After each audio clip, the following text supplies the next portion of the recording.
ஆடி மாதம் பிறந்ததை ஒட்டி பெரியபாளையம் பவானியம்மன் ஆலயத்தில் திரளான பக்தர்கள் பொங்கல் வைத்தும் வேப்பஞ்சேலை அணிந்தும் கூழ்வார்த்தும் நேர்த்திக்கடனை செலுத்தி அம்மனை வழிபட்டு வருகின்றனர். இதுகுறித்த விவரங்களோடு இணைகிறார் செய்தியாளர் சுரேந்தர். வணக்கம் சுரேந்தர், விரிவான விவரம். வணக்கம் கௌதமி.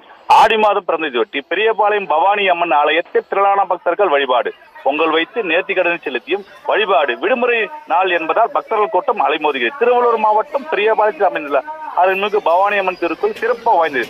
சுயம்பாக எழுந்தருளிய அம்மனை வழிபட ஆடி மாதத்தில் பல்லாயிரக்கணக்கான பக்தர்கள் வந்து செல்வது வழக்கம். ஆடி மாதம் முதல் வாரம் தொடங்கி 14 வாரங்கள் இந்த பெரியபாளையம் பவானி அம்மன் விழா கோலம் பூண்டிருக்கும். சனிக்கிழமை மாலை குடும்பத்துடன் வந்து பெரியபாளையத்தில் தங்கி காலையில் ஆடு, கோழி ஆகியவற்றை அம்மனுக்கு பலி கொடுத்து பொங்கல் படையிலிட்டும் நேர்த்திக்கடன் செல்வது சாமி தரிசனம் செய்வது வழக்கம் நடைவடிக்கையாக இருந்தது. கடந்த 12ஆம் தேதி பெரியபாளையம் பவானி அம்மன் ஆலயத்தில் மகா கும்பாபிஷேகம் வெகு விமர்சையாக நடைபெற்றது. இந்த நிலையில் இன்று ஆடி மாதம் பிறந்ததை முன்னிட்டு முதல் நாளிலே பெரியபாளையம் பவானி அம்மன் தரிசனத்திற்காக பக்தர்கள் ஆலயத்திற்கு வருகை தொடங்கியுள்ளனர். திருவள்ளூர், சென்னை மற்றும் புறநகர் பகுதியில் இருந்து ஏராளமான பக்தர்கள் மஞ்சள் அடை அணிந்து பாதசாரியாக ஆந்திரா, தெலுங்கானா உள்ளிட்ட அண்டை மாநிலங்களிலிருந்து வாகனங்களில் இருந்து அம்மனை தரிசித்து செல்கின்றனர். அம்மன் சன்னதியில் பக்தர்கள் வாடை பொங்கலிட்டும் தீபம் ஏற்றி தங்களது நேர்த்திக்கடனை செலுத்தி வருகின்றனர். விவரங்களுக்கு நன்றி சுரேந்தர். செய்திகளை உடனுக்குடனும் துல்லியமாகவும் தெரிந்து கொள்ள சப்ஸ்கிரைப் பண்ணுங்க.